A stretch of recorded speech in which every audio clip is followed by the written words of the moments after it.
Você já esteve numa caverna? Quem aqui já esteve dentro de uma caverna? Alguns sim, outros não. Alessandro com certeza. Eu já estive dentro de uma caverna, já estive até dentro de uma caverna até apertada, né? E é sufocante, né? Você ficar se sentindo ali sufocado, sem ar. E, ao contrário do que muitos pensam, até que é legal, até que é bonito você ver, né, todo o que tem lá dentro, né, como funciona, né, o bioma, essas coisas todas de uma caverna. Mas eu acho que não deve ser legal morar em uma caverna, viver em uma caverna, né, passar a sua vida dentro de uma caverna. Então, isso nos leva a pensar a respeito do que nós temos vivido e percebido nos últimos tempos, dentro de uma condição que nós temos percebido dentro da nossa realidade, que fala muito sobre a questão da ansiedade, ou que apresenta a questão da ansiedade e também da depressão. Apesar de que nós vamos ver isso hoje, que essas doenças, essas enfermidades, elas não são, como dizem, enfermidades, doenças do século XX ou do século XXI. Elas não são doenças e enfermidades novas, né? Se fala de depressão há milhares de anos, né? Então, é uma condição do homem que a gente não sabe explicar muito bem como que acontece, da onde vem e quais são os fatores que ativam esse tipo de situação, de enfermidade na vida de alguém. A gente não sabe explicar, a gente não sabe dizer, nem a ciência sabe dizer, até a própria classe científica tem dificuldade de classificar a depressão e a ansiedade como doença por falta de elementos físicos, né? Por exemplo, quando você fica gripado, você tem reações físicas que indicam, né, a gripe. Quando você tem algum tipo de enfermidade nesse sentido, você tem indicações físicas que indicam que é doença A e doença B. E a depressão, ela não funciona muito dessa forma, apesar de ter algumas reações físicas também, né? Alguns vão dizer que ela provoca alterações na química do cérebro, né? E aí essas alterações também produzem algumas consequências físicas.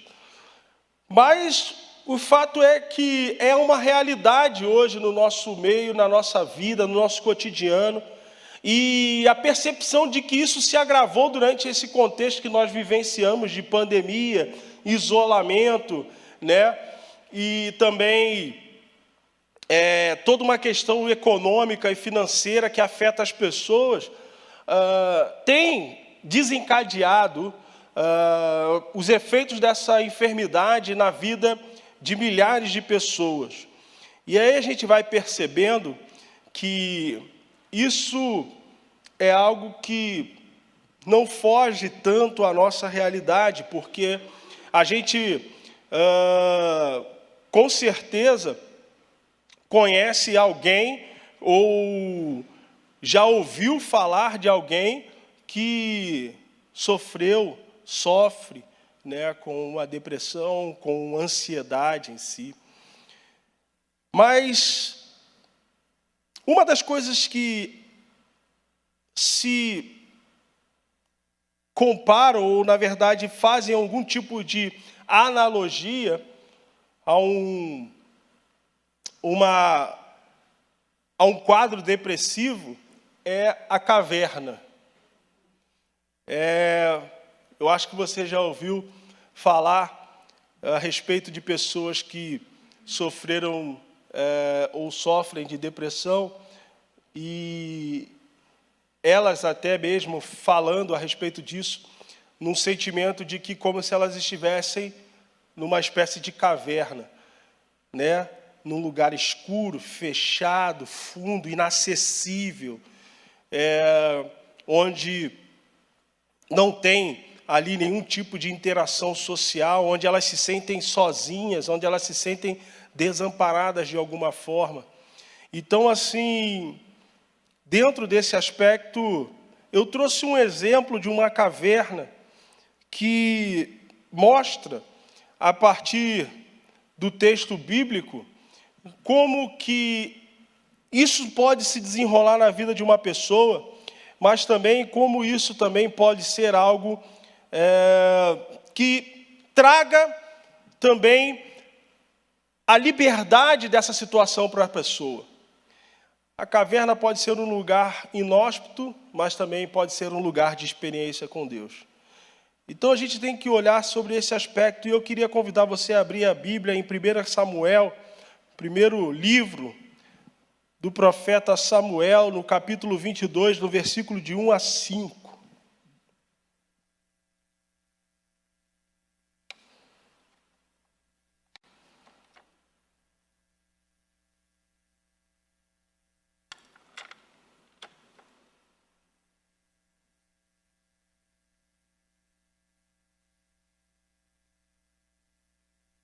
Quem achou, diga amém. Quem não achou, diga não achei ainda.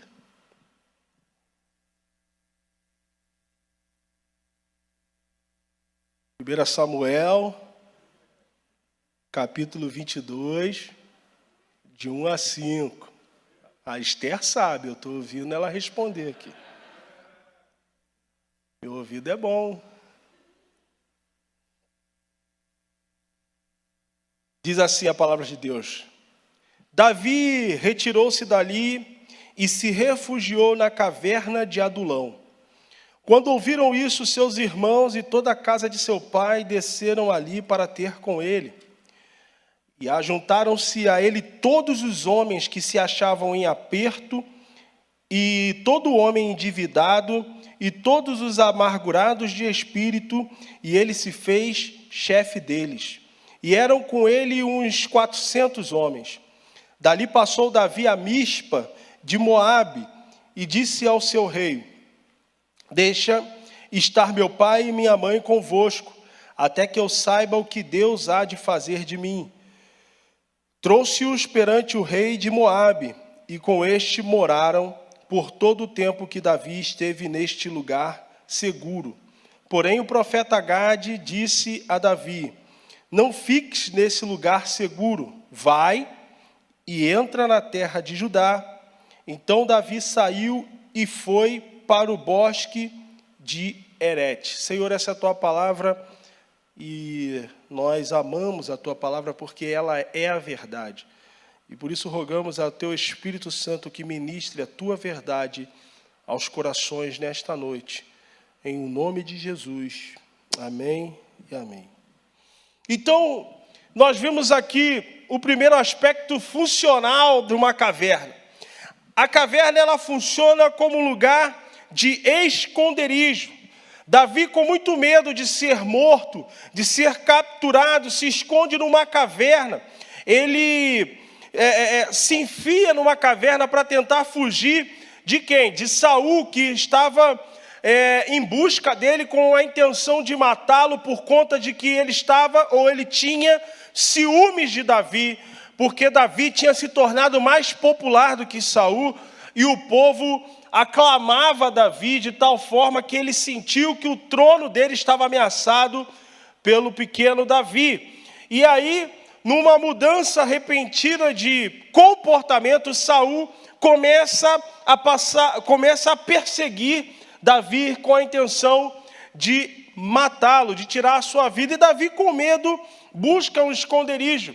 E ele vai até a um lugar chamado Adulão, que tinha uma caverna, e ele se esconde nessa caverna para poder fugir da ira de Saul. Ele meio que repete um ato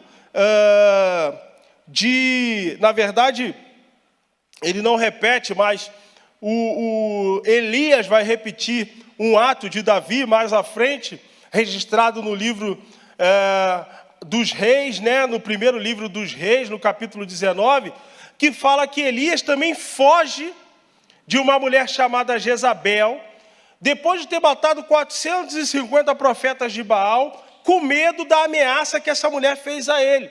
E Elias, ele vaga por um longo tempo por um deserto durante um longo tempo, e por fim ele vai se refugiar numa caverna também, porque ambos estavam com medo, ambos experimentaram um estado de ansiedade tão grande. Eles estavam num estado de ansiedade tão grande, tanto Davi quanto Elias, que eles, com o medo da morte, vão se esconder numa caverna.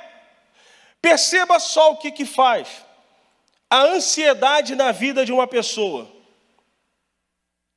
Davi, ele tinha enfrentado ursos e leões para proteger o rebanho. Depois ele, novo ainda, é convidado, ou ele é chamado, ou ele, na verdade, ele é enviado pelo seu pai ao fronte de batalha para levar comida aos seus irmãos, e lá ele se depara com um homem gigante, que estava junto ao exército dos filisteus, levantando impropérios em relação ao povo hebreu. E Davi, ele fala assim: quem é esse circunciso filisteu? E por que ele nos insulta dessa forma e ninguém vai fazer nada? E todo o exército israelita, com medo de um só homem, e Davi franzino, baixinho, com cabelo ruivo, fala: eu vou lá enfrentar. E as pessoas que estavam lá falam assim: olha, você ficou maluco, ele vai pisar em cima de você, ele vai te esmagar. Eu vou lá enfrentá-lo. E aí Saul, convencido, prepara a armadura de Saul, a espada de Saul, tenta vestir em Davi, mas a armadura era muito maior do que Davi, e o Davi se sente desconfortável com a armadura de Saul, e ele fala assim: tira essa armadura. Pegou 5 pedras à sua funda e foi enfrentar o gigante. Ele diz assim: você vem contra mim com espadas, com escudos, mas eu vou contra você em nome do Senhor dos Exércitos. E Davi mata um gigante e faz um exército inteiro correr. Esse mesmo Davi, diante da ameaça de morte de um homem, começa a fugir. Elias, desafiado por Acabe para revelar quem era Deus sobre Israel, vai até o monte, manda trazer 850 profetas, porque Acabe mandou os 450 profetas de Baal, mas Jezabel segurou os 400 profetas que eram dela, que eram os profetas de Jezabel. Ela não permitiu que eles fossem, por isso foram 450 profetas de Baal que Acabe havia enviado, para poder ver quem era o Deus de Israel.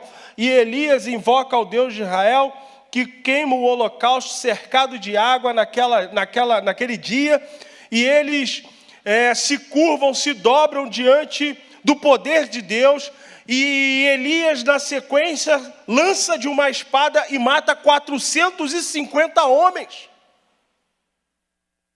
E aí vem uma mulher e diz: quem esse profeta pensa que ele é? Eu vou matar esse profeta. E sabe o que acontece com Elias? ele se desespera, foge. Ele fica tão desesperado, numa crise de ansiedade, com medo do que viria a acontecer, com o medo da morte, com o medo do perigo, que em determinado momento da sua jornada ele senta debaixo de um pé de zimbro e fala para o Senhor: tira a minha vida, eu quero morrer. Olha o nível. E isso não é à toa. Olha o que diz Provérbios capítulo 12, versículo 25.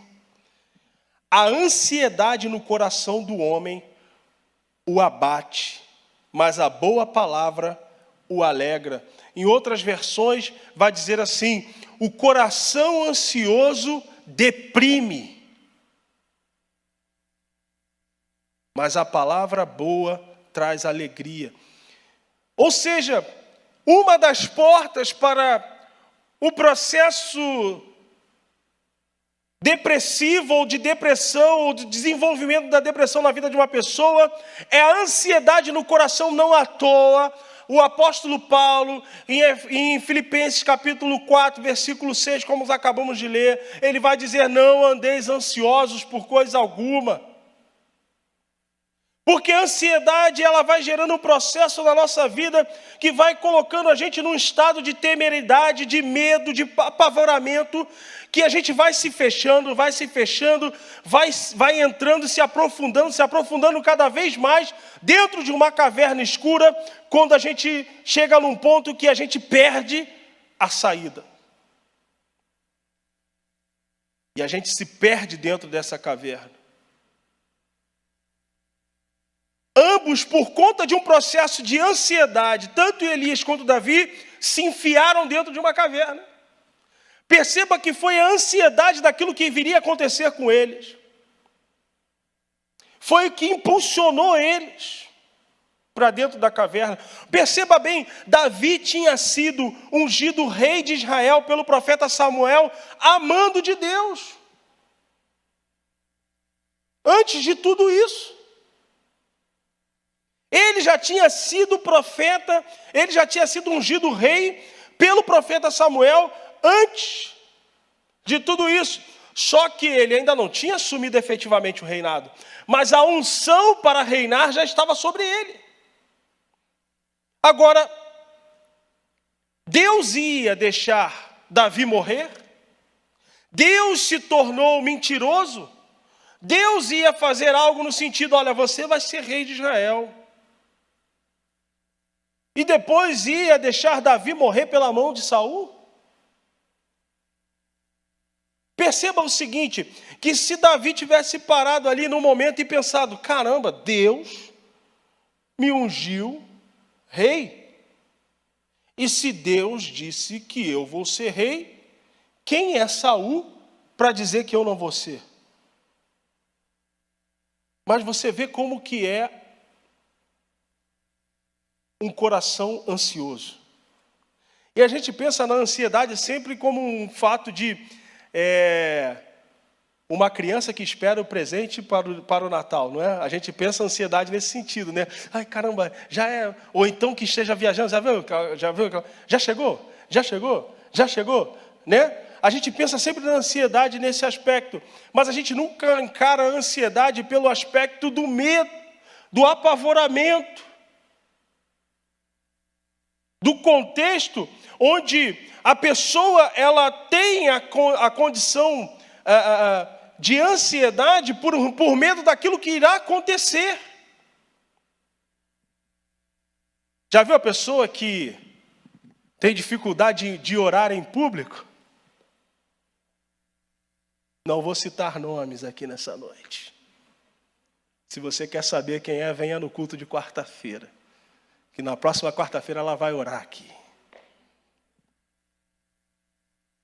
Mas a pessoa que tem dificuldade de falar em público, a pessoa que tem dificuldade de se expor de uma certa forma, às vezes ela chega num processo de ansiedade tão grande, pelo medo da humilhação pública. O pensamento é o seguinte: eu serei humilhada publicamente, eu serei achincalhada publicamente, então eu nem vou lá. Ou seja, não é nem o resultado, mas é a expectativa do resultado negativo que gera nela um temor que evita que ela haja ou que ela faça aquilo que a pessoa tem condições de fazer. Está vendo como a ansiedade é algo sério? E esse contexto impulsiona as pessoas para dentro de uma caverna. A ansiedade nos cega a tal ponto que a nossa única opção é fugir e se esconder. Como eu falei, Davi tinha matado um gigante. Elias tinha matado 450 homens com uma só espada.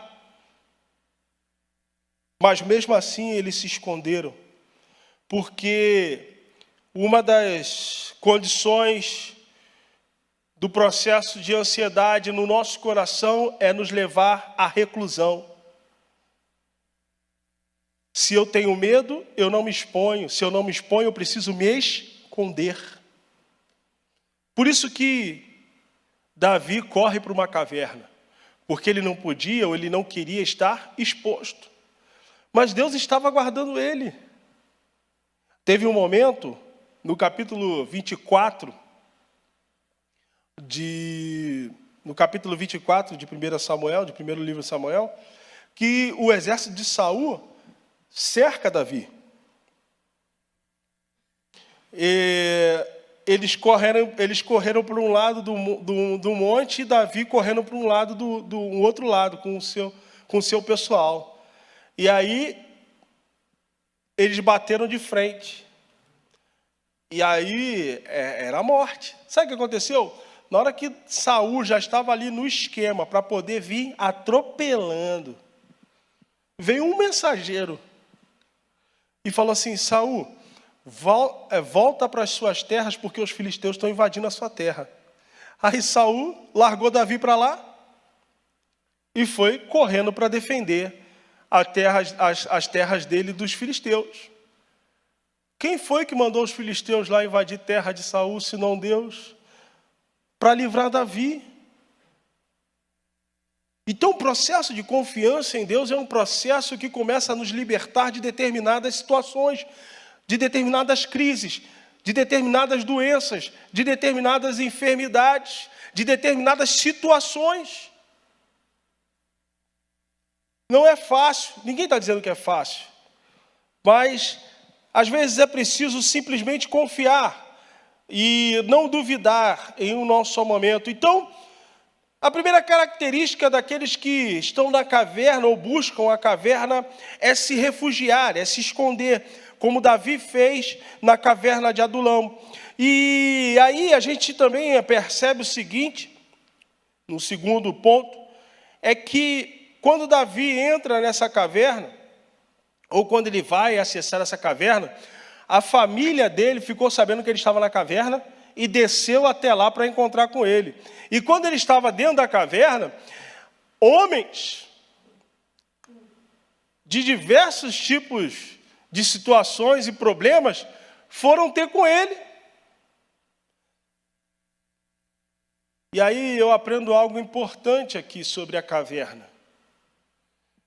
Ainda que você esteja numa caverna, quero te dizer algo nesta noite. Você não está sozinho. Ainda que um processo de ansiedade, depressão, te empurre para o fundo de uma caverna escura, inóspita, insalubre, você não está sozinho. Há duas classes de pessoas que vão estar com você nesse momento. Primeiro, as pessoas que se identificam com você, porque elas se identificam com o seu problema. Olha só o versículo 2. Ajuntaram-se a ele todos os homens que se achavam em aperto, e todo homem endividado, e todos os amargurados de espírito, e ele se fez chefe deles, e eram com ele uns 400 homens. Davi chega numa caverna, se enfia na caverna de Adulão e pensa: eu vou ficar aqui sozinho, vou ficar na minha, ninguém vai me achar. Quando ele chega lá, ele é surpreendido por 400 homens que estavam vivendo a mesma situação que ele. Estavam fugindo também, uns por conta de um aperto, ou seja, de alguma situação que fizeram eles fugitivos. De repente eram escravos, de repente eram perseguidos politicamente pelo o reinado de Saul, mas eles se ajuntaram, outros por questões econômicas, estavam endividados de alguma forma, tinham dívidas com alguém. Você sabe que naquela época, dívida era cobrada com a própria vida. Se alguém devia, ele podia ser morto pela sua dívida. Alguém podia vir, o cobrador, e tirar a vida. Ele podia vir e roubar e tomar os seus filhos, como a gente encontra Eliseu e a viúva lá da botija de azeite, desesperada porque os cobradores do seu marido, na verdade, queriam levar os seus filhos para poder pagar a dívida que ela tinha, que o seu marido tinha com eles. Então, os endividados, os que estavam em situação de aperto, se juntaram a Davi, e os amargurados de espírito. Outras pessoas também que estavam vivendo a mesma situação de Davi, ansiosos, sofrendo num estado talvez de depressão, tristes, amargurados no interior, profundamente lesados na sua alma. Então, quando a gente às vezes pensa que está sozinho dentro de um problema, pense o seguinte: você não está sozinho. Existem pessoas que estão sofrendo também como você está sofrendo.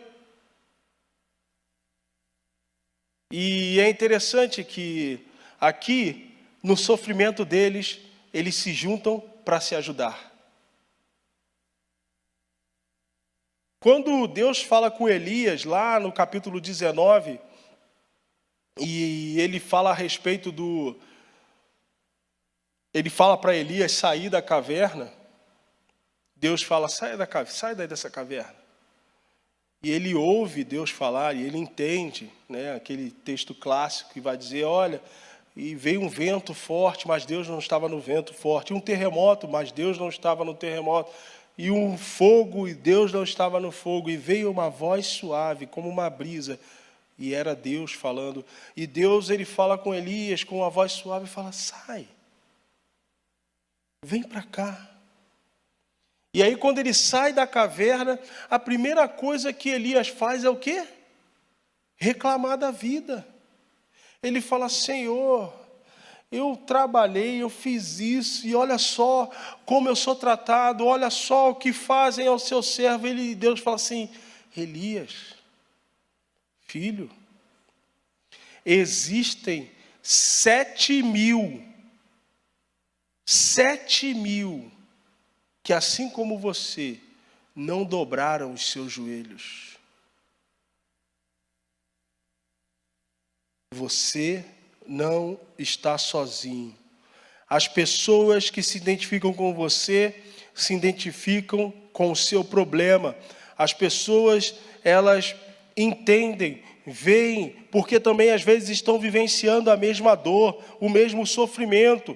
O sofrimento e a opressão daqueles homens foi capaz de uni-los de tal forma que nem se Davi tivesse dinheiro para formar um pequeno exército, ele encontraria tamanha lealdade como ele encontrou com aqueles homens. É dentro desses 400 homens que saem os valentes de Davi, e é dentro desses 400 homens que saem aqueles 3 homens que vão até a entrada de Belém pegar água do poço, numa cidade sitiada, porque Davi suspirou e falou: ai, quem me dera beber a água daquele poço. Ele não pediu, eles ouviram. Esses homens, com tanta lealdade, saíram desses 400 homens que estavam vivenciando a mesma situação que Davi. Você não está sozinho.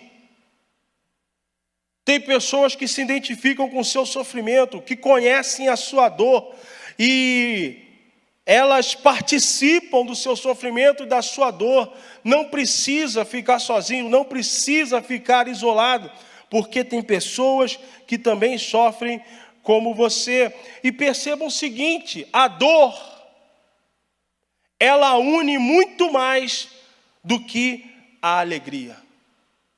A dor une muito mais as pessoas do que a alegria. Então, você não está sozinho. Mas você também não está sozinho, porque há um outro tipo, uma outra classe de pessoas. As pessoas que se identificam com você, porque possuem laços afetivos com você. Olha no versículo 1 do capítulo 22. Davi retirou-se dali e se refugiou na caverna de Adulão. Quando ouviram isso, seus irmãos e toda a sua casa e toda a casa de seu pai desceram ali para ter com ele. Deixa eu te dizer, você não está sozinho na sua dor, no seu sofrimento, na caverna. Porque quem te ama sempre vai estar por perto de você. Então deixe que ele se aproxime. Já pensou se Davi fala assim, não vem aqui não, vai embora. A família é algo importante, pessoas que te amam é algo importante nesse momento. São pessoas que te trazem acalento. A família de Davi foi se encontrar com ele. Aí eu te pergunto, para fazer o quê? Para ajudar em quê? Pelo contrário, Davi que teve que levar a família dele até Moabe, até Mispa, passar a Mispa e deixar eles em Moabe para eles ficarem seguros. Aí você pergunta, o que a família de Davi foi fazer lá? Para que eles foram lá? O que eles tinham que fazer lá? Às vezes, quem nos ama não precisa fazer nada. Eles só precisam estar lá. E isso já é mais do que suficiente. Às vezes eles só precisam estar lá, paradinhos, sem fazer nada. Mas estão lá.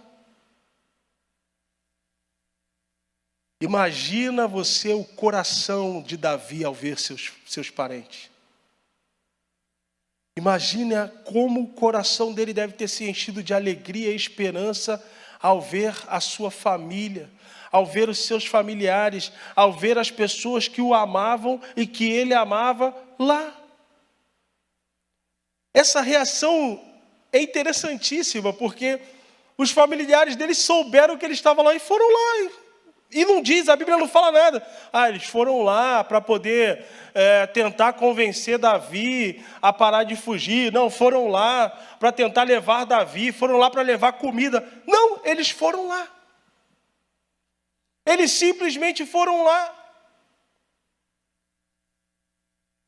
Porque nesses momentos, a coisa mais importante para alguém que sofre é ter a companhia de quem o ama, das pessoas que o amam, das pessoas que querem bem. Quem te ama sempre vai estar por perto de você. Então, deixe que ele se aproxime. Você não está sozinho nunca, porque Deus está com você. E a presença de Deus, na maioria das vezes, se manifesta através da vida das pessoas. A gente fala assim, olha, Deus se manifesta. Deus está comigo todos os dias. E a gente fala assim, como que Deus está comigo todos os dias? Como eu percebo isso? Perceba isso no cuidado que as pessoas têm com você. Nos mínimos detalhes. Uma vez, eu lá no Rio de Janeiro ainda, novo, procurando trabalho, e eu ia para uma entrevista lá de emprego num lugar que eu nunca tinha ido, assim, só de ônibus, né, para descer, tinha que descer no meio da Avenida Brasil, e é complicado, você tinha que passar para um lado, e tal, era uma rua que eu não conhecia. E eu saí com o endereço na mão, 7 horas da manhã, e eu lembro como se fosse hoje. Eu falei assim, Senhor, em nome de Jesus, pelo Teu Espírito, me leve até esse endereço, porque eu não sei chegar lá. Aí eu saí andando na rua. Quando eu saí andando, virei a esquina de casa, veio o pai de um amigo meu com o carro e disse: "Ô, Rodrigo, você está falando que essa hora na rua?" "Não, estou indo para tal lugar." Ele: "Mas você sabe chegar lá?" Eu falei: "Não, estou meio perdido." Ele: "Não, entra aí que eu vou te dar carona até o ponto." E o ponto era longe, né? Tinha que andar bastante. "Me dá carona, eu te dou carona até o ponto." Eu falei: "Tá bom." E aí eu falei assim: "Ó, essa rua." Ele: "Ah, eu conheço essa rua. Você pega um ônibus tal, você vai descer na passarela, atravessar, é logo a rua." Eu falei assim: "Amém." E eu tinha que estar lá em torno de 8 horas da manhã. E 10 para as 8, eu estava lá na porta da empresa. Deus está conosco todos os dias, nos mínimos detalhes. Nós não estamos sozinhos. Só que Deus se manifesta a nós através de outras vidas, através de pessoas. Deus se manifesta a nós através de gente. Ele escolheu se manifestar aos homens dessa forma. Ele enviou seu único filho, foi feito carne como nós, ele veio em forma de homem, ele se fez homem. Qual não a maior manifestação de Deus senão Jesus? E ele veio em forma de uma pessoa. Então Deus usa pessoas para manifestar a sua presença na nossa vida. Deus usou pessoas para manifestar o seu cuidado e presença na vida de Davi, seja pelas pessoas que se identificavam com o seu problema, seja pelos seus parentes, pelos seus familiares. Deus usou pessoas inimagináveis. O rei de Moabe, os moabitas eram inimigos dos israelitas. Mas foi o rei moabita que deu abrigo a Davi. Sacerdotes que pagaram com a vida por ter abrigado Davi. Saul matou 85 sacerdotes do Senhor simplesmente porque eles deram pão a Davi. E não só os 85, mas toda a sua família, seus animais, crianças, recém-nascidos. Saul matou em torno de 300 pessoas. Pessoas morreram para que Davi permanecesse vivo. Porque Deus, Ele usa pessoas para manifestar a sua presença. Ele usa pessoas para manifestar os seus desígnios. Lá em Mateus 25, a partir do versículo 35, Jesus ele falava assim: "Olha, eu tive fome e vocês me deram de comer, eu tive sede e vocês me deram de beber, eu estive nu e vocês me deram de vestir, estive enfermo e eu fui estrangeiro e vocês me acolheram, eu estive doente e vocês me visitaram." E os discípulos falam assim: "Mestre, em que momento nós fizemos alguma dessas coisas para o Senhor?" E Jesus ele fala: "Quando vocês fizeram a um dos meus pequeninos, vocês fizeram a mim também." A manifestação da graça e o cuidado e a misericórdia de Deus se dá na nossa vida através da vida das pessoas. Por isso que igreja é feita de pessoas. Por isso que nós somos membros uns dos outros, corpo, porque é assim que Deus se manifesta. É através da minha vida na sua vida e a sua vida na minha vida. Abençoando uns aos outros. Por isso que a Bíblia fala: orai uns com os outros. É por isso que a Bíblia fala: chorai com os que choram, alegrai com os que se alegram. Porque Deus se manifesta, ou Deus manifesta a sua presença através de outras vidas. Quando ele fala assim: "Olha, eu estou contigo todos os dias", é porque sempre vai ter alguém enviado por Deus para te amparar, para te dar abrigo, para te dar cuidado, ou para ter cuidado com você, para te dar um afago, um abraço apertado que seja. Mas entenda como sendo da parte de Deus, e Deus ele usa quem ele quer. Então você não está sozinho. Ainda que esteja enfurnado numa caverna, você não está sozinho, porque tem pessoas ao seu redor que compreendem o que você está vivendo, porque está vivendo o mesmo problema. Tem pessoas ao seu redor que te amam e por isso elas simplesmente estão ali, simplesmente para poder te dar o suporte, te apoiar, te dar amparo. É necessário em determinados momentos levantar a cabeça e olhar ao redor e enxergar isso. Enxergar as coisas mínimas. É difícil, eu sei. Tudo luta contra. Tudo quer nos impulsionar para baixo.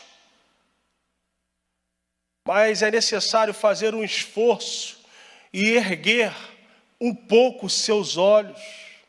Davi, no momento também de angústia e aflição, ele diz assim: olha, eu ergui os meus olhos para o monte. De onde virá o meu socorro? O meu socorro vem do Senhor. Ele não ergueu a cabeça, ele não ergueu o corpo, ele só olhou para cima. Às vezes a gente não tem força para se levantar, não tem força para levantar a cabeça que seja, mas os seus olhos você consegue erguer. Erga pelo menos os seus olhos para que você enxergue que você não está sozinho. Tem pessoas que te amam, que estão em volta, pronto para te amparar, pronto para te abraçar. Mas o que eles podem fazer por mim? Nada! Eles só estão ali em pé dizendo: eu amo você.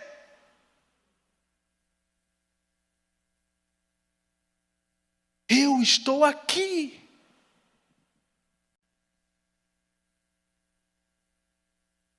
Outras estão ali porque simplesmente fala: eu entendo a sua dor, eu sei o que você está passando, porque eu sofri a mesma coisa, eu passei pela mesma coisa, por isso eu vou me unir na sua dor, para que juntos nos fortalecemos e assim a gente possa sair dessa caverna juntos. Porque a caverna tem entrada, mas ela também tem saída.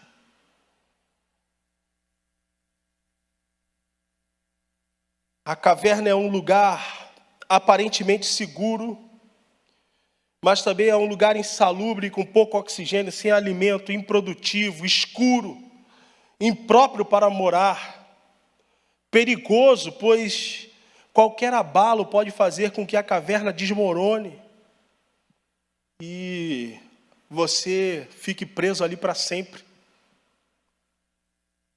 Mas o que eu quero te dizer nessa noite é que a caverna tem saída. Versículo 5. Porém o profeta Gade disse a Davi: não fiques neste lugar seguro. Vai e entra na terra de Judá. Então Davi saiu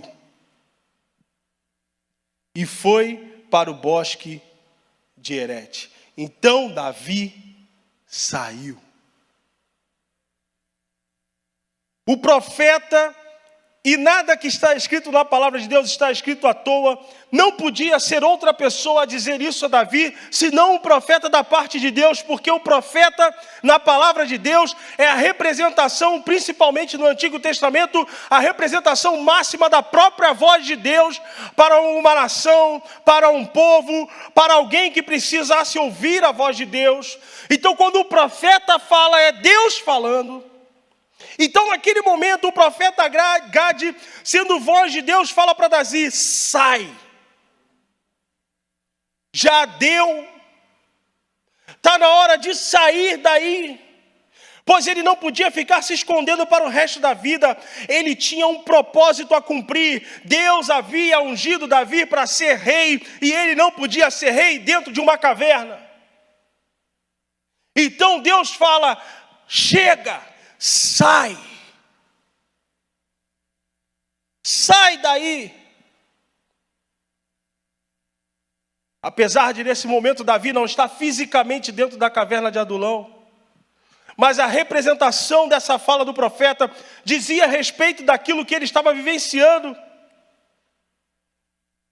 Você já viu aquela expressão? que fala assim, a pessoa saiu da pobreza, mas a pobreza não saiu da pessoa.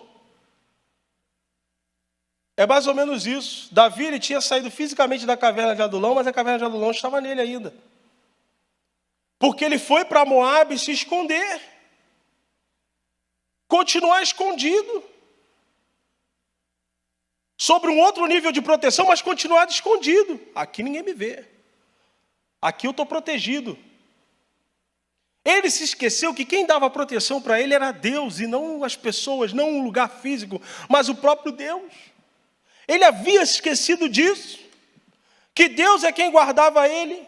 Ele continuou se escondendo, porque ele tinha saído fisicamente da caverna de Adulão, mas a caverna de Adulão não tinha saído dele ainda. Emocionalmente, sentimentalmente, ele estava dentro daquela caverna, preso a ela, ligado a ela, até que o profeta, como voz de Deus, fala assim, sai. Às vezes a gente precisa, às vezes não. A gente sempre precisa abrir os nossos ouvidos para ouvir Deus falando. Talvez nessa noite Deus esteja falando para você. Eu não sei se você está enfurnado numa caverna, se você está entrando nessa caverna, mas talvez nessa noite Deus esteja falando para você, sai. Sai daí. E por que Deus fala isso para Davi? Porque Deus tinha propósito na vida de Davi. Atos no capítulo 27, Paulo viajando para Roma sofre um naufrágio. Quando ele sofre um naufrágio, e está aquela confusão toda no barco, todo mundo falando, vamos morrer, vamos morrer, vamos morrer. O apóstolo Paulo, durante a noite, é visitado por um anjo da parte do Senhor que fala assim, olha, é imperativo que você chegue até César. Por isso, nem você, nem os que estão com você vão morrer. Sabe o que isso significa? Quando o anjo da parte do Senhor falou assim, é imperativo que você chegue até César, naquele momento Deus estabeleceu um propósito bem definido para a vida de Paulo. Eu, o Senhor, preciso que você esteja diante de César. Se Deus disse que precisava que Paulo estivesse diante de César, o que ia acontecer? Paulo ia estar diante de César. Assim como Jesus falou para aqueles discípulos no barco, quando ele entra e fala assim, passemos a outra margem. No meio do caminho é uma tempestade, Jesus dormindo, e eles vão assim, ei, homens de pouca fé. Eu não falei para vocês que a gente ia passar para o outro lado? Se eu falei, está falado. Porque a palavra de Deus é a verdade, a palavra de Deus se cumpre. Então, quando Deus diz, e ponto final. Então, Deus fala para Paulo, eu preciso que você esteja diante de César. Estabeleceu-se um propósito na vida de Paulo. Se estabeleceu um propósito na vida de Paulo, a promessa que acompanha o propósito é a seguinte, você, nem os que estão com você vão morrer. Por quê? Porque Deus precisa de Paulo diante de César vivo. Nesse momento, quando Paulo percebe que Deus tinha um propósito para a vida dele, o que ele faz? Estou tranquilo, todo mundo desesperado, todo mundo desesperado, joga coisa no mar, e vamos morrer, e tal, e Paulo, calma gente, eu pensei, calma gente, calma, até que um fala assim, calma, ele quer falar um negócio, olha só, Deus, por parte de um anjo do Senhor, me visitou nessa noite e disse que nem eu e nem vocês vão morrer, porque é imperativo que eu chegue até César. E o que aconteceu? Todo mundo chegou vivo. O que eu quero dizer com isso? Que enquanto houver propósito de Deus para a sua vida, você tem uma razão para permanecer vivo. É por isso que Deus fala com Elias o seguinte, olha, Elias pede para morrer. Elias fala assim, eu quero morrer, me mata, tira a minha vida. E Deus, sabe o que Deus fala para ele? Levanta, vai ungir Eliseu, o profeta, nesse lugar, vai ungir o rei em Israel, vai trabalhar, filho. Porque ainda tem coisa para você fazer.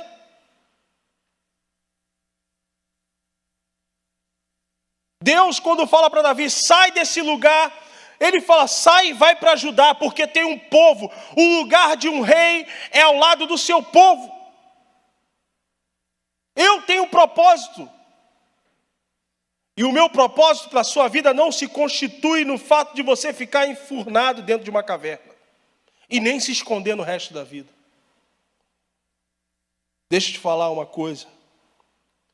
Você começa a enxergar a saída da caverna quando você começa a enxergar o propósito que Deus tem para a sua vida. Se você está vivo, é porque Deus tem um propósito para você. Se você não tivesse nenhum propósito, nenhuma razão de ser, de existir nessa terra, você não estaria aqui. Se você está aqui, é porque Deus ainda quer usar você para alguma coisa. Ele continuou se escondeu na história dos seus antepassados. E aí isso acontece muito porque dentro de um contexto a gente acaba se escondendo nas histórias passadas. Ah, mas eu vivo isso hoje por causa daquilo anteriormente, por causa daquele outro. E Davi fez a mesma coisa. Ele foi lá para Moabe procurar os moabitas, porque a sua bisavó Ruth era moabita. Minha bisavó é moabita, é um dos seus. Você conhece Ruth? E Ruth tinha moral lá no negócio.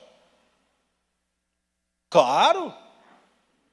E outra, quando não se esconde nas situações passadas, pregressas, se esconde nas questões também, nos problemas, vamos dizer assim, se esconde, acaba se escondendo no problema do outro. Porque, além de Ruth ser moabita e ser bisavó de Davi, avó de Jessé, o pai de Davi, o rei de Moabe tinha tido uma questão lá com Saul, ou seja, o cara já não gostava de Saul. Ah, então Saul está te perseguindo? Então, o inimigo do meu inimigo é meu amigo.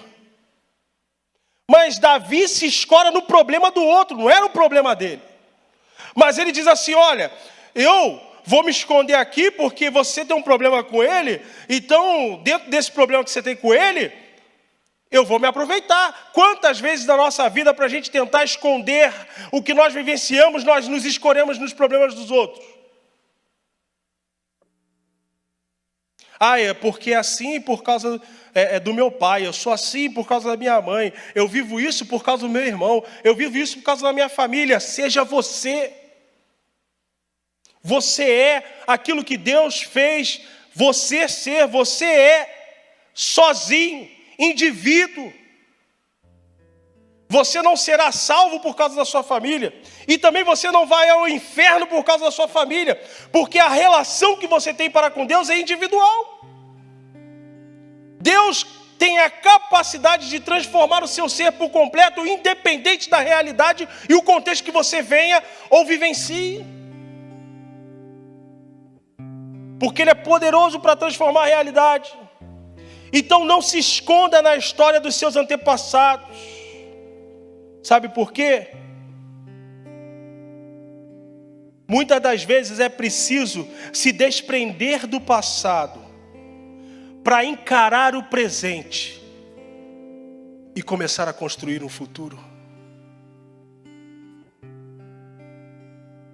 Nós ficamos presos ao passado, não conseguimos encarar o presente e assim a gente também não consegue construir um futuro. Mas quando nós nos desprendemos do passado, batemos de frente, encaramos o presente e começamos a construir um futuro diferente do que foi o passado. Mas se ficamos presos ao passado, o passado vem carregando, vem arrastando a gente sempre as contas do passado. Deixa eu te dizer uma coisa, todo escrito de dívida que era contra você já foi pago, já foi encravado na cruz. Não tem mais conta do passado que Jesus não tenha pago por você. Como a gente falou na semana passada, o nome de Jesus é Pai da eternidade. Quando nós recebemos o nome de Jesus na nossa vida, esse Pai da eternidade é Pai no passado, é Pai no presente, é Pai no futuro. Ele muda o passado, nos proporciona um novo presente, para que possamos vivenciar um futuro extraordinário. Davi saiu, ele não foi arrastado de lá, ele entrou, ele saiu. Ninguém pode tirar ninguém da caverna. É preciso ouvir a voz de Deus e tomar a decisão de sair de lá por si mesmo. Perceba que Deus não arrastou Davi de lá. Deus não arrasta Elias da caverna. Deus fala, sai.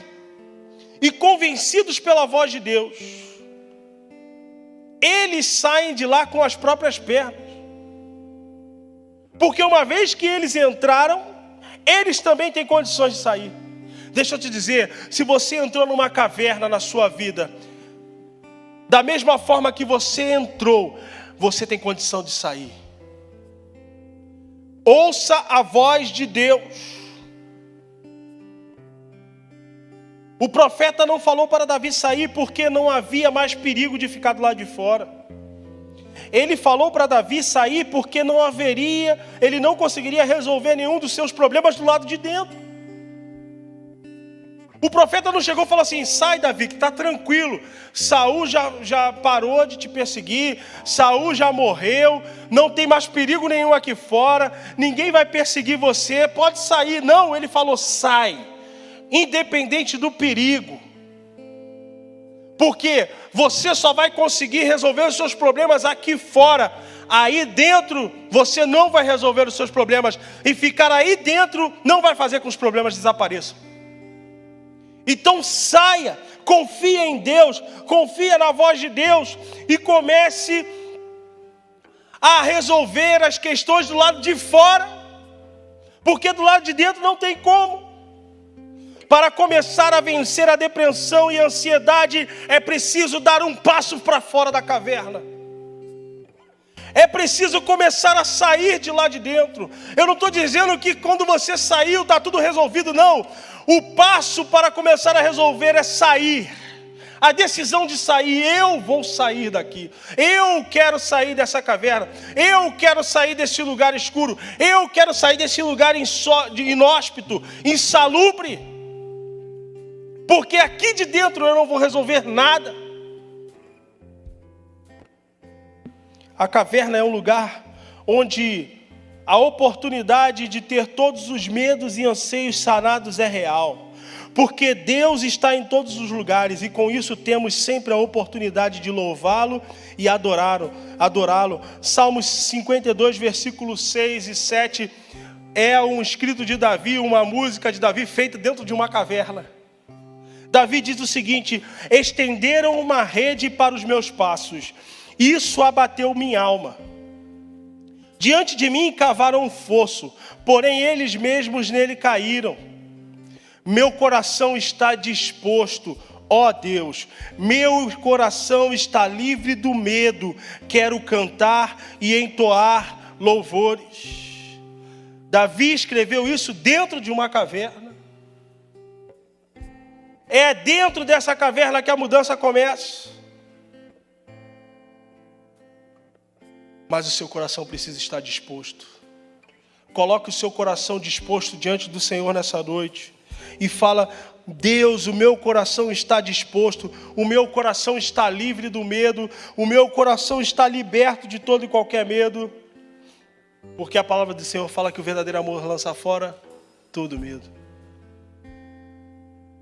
Davi também escreve de dentro de uma caverna um cântico e diz o seguinte: em alta voz clamo o Senhor, em alta voz suplico ao Senhor e as suas misericórdias. Derramo diante dele a minha queixa, a ele apresento a minha angústia. Quando esmorece em mim o meu espírito, tu conheces o caminho que devo seguir. Na vereda que percorro ocultaram uma armadilha para mim. Olha para a direita e vê que ninguém se importa comigo. Perdido está para mim o refúgio. Ninguém se preocupa com a minha alma. A ti, Senhor, clamei, declarando: tu és o meu refúgio, minha partilha na terra dos viventes. Atende os meus apelos, pois estou muito exausto. Livra-me dos meus perseguidores, porque são mais fortes do que eu. Tira minha alma desta prisão, para que eu dê graças ao teu nome. Então os justos me rodearão por causa da tua bondade para comigo.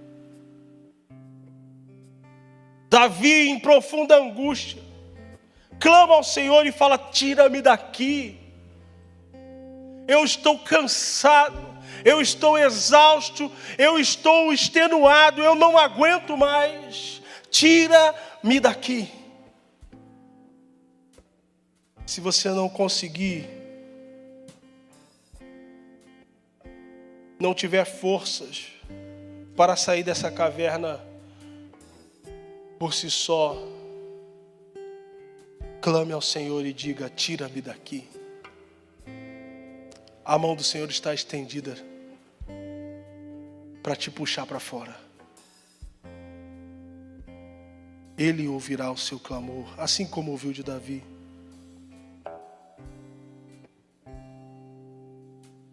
Os sintomas mais comuns da depressão é presença constante de pensamentos negativos. E como a gente combate isso? Com a fé. Sabe por quê? Porque a fé faz a gente crer contra a própria esperança. Não há pensamento negativo que vença a fé. Porque a fé ela não trabalha com a mente, mas com o coração. A mente pode estar dizendo não dá, mas a fé está dizendo vai. Abraão creu contra a própria esperança, sendo velho, Sara já cessando os costumes das mulheres, ele creu e Sara teve um filho.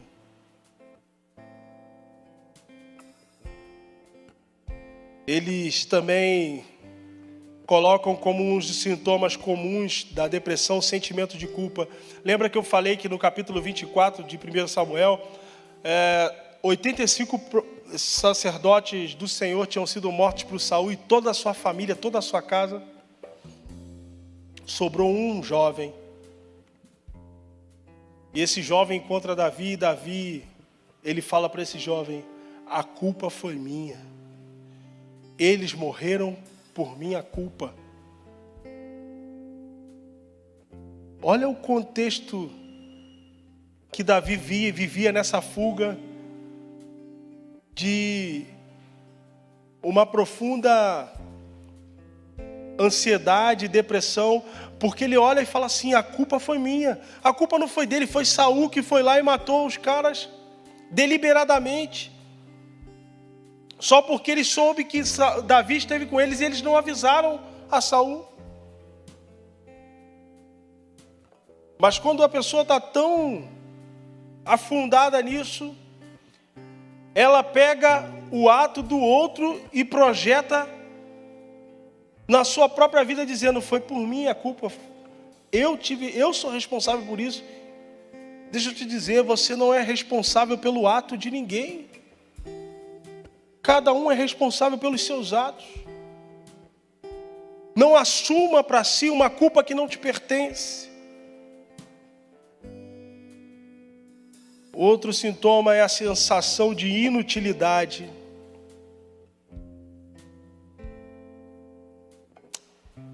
Existe lá na carta de Paulo a Filemão, um homem chamado Onésimo. E o sentido desse nome é servo inútil. Mas Paulo depois escreve a Filemão dizendo: olha, aquele que te era inútil se tornou muito útil a mim. Sabe por quê? Porque Onésimo, que tinha sido servo de Filemão, fugido e roubado algumas coisas, teve um encontro com Cristo. Quando nós nos encontramos com Cristo, nós saímos de um contexto de inutilidade e nos tornamos úteis. Deixa eu te dizer uma coisa, você é útil sim, por isso que Deus te chama de servo, porque todo servo tem utilidade. Nós éramos inúteis sem Cristo, mas com Cristo nos tornamos úteis para Deus. Então, não se sinta inútil. Você tem utilidade para o Senhor. O outro contexto é baixa autoestima. Davi, em determinado momento, ele fala para Saul, em 1 Samuel, versículo 14, capítulo 24. Ele diz o seguinte: olha, por que você me persegue como um cachorro, como uma pulga? E isso era uma expressão de desprezo profundo. Olha o nível de baixa autoestima que Davi tinha. Ele se comparou a um cachorro e uma pulga. Naquele contexto, era algo altamente desprezível, sem valor. Ele está dizendo: eu sou sem valor nenhum. Eu não tenho valor nenhum. Deixa eu te dizer, o seu valor para Deus é inestimável, ao ponto dele entregar o seu único filho para morrer na cruz por você. Você tem valor. Talvez as pessoas não te valorizem. Talvez sua família não te valorize. Talvez os seus amigos não te valorizem. Mas deixa eu te dizer, Deus te valoriza de maneira sublime, especial, única.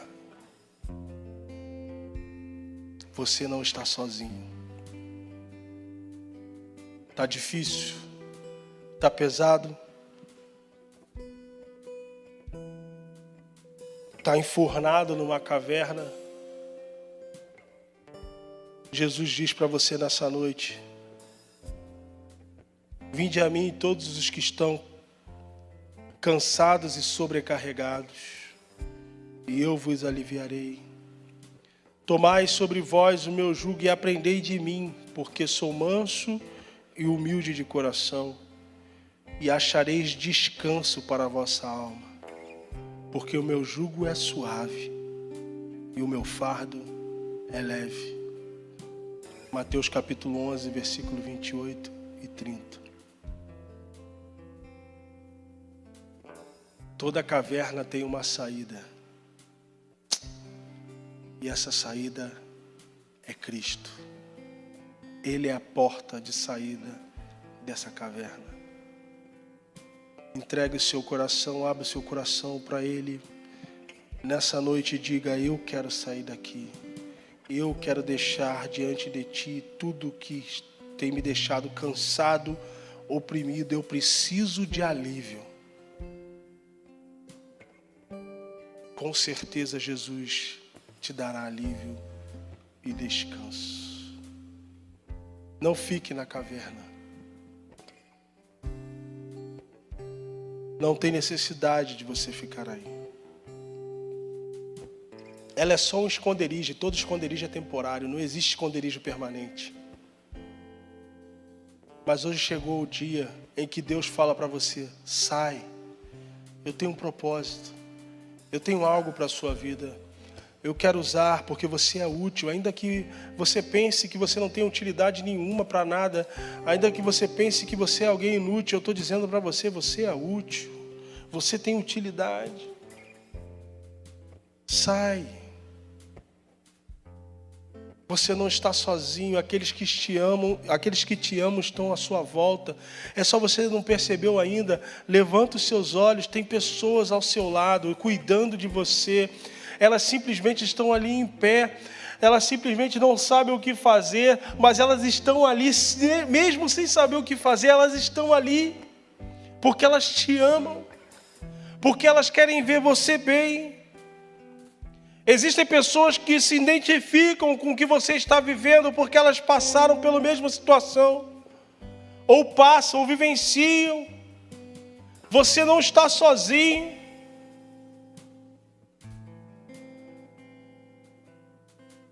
Sai da caverna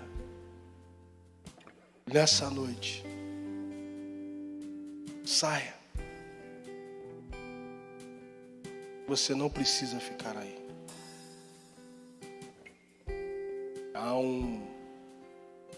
Há algo maravilhoso da parte de Deus para você do lado de fora.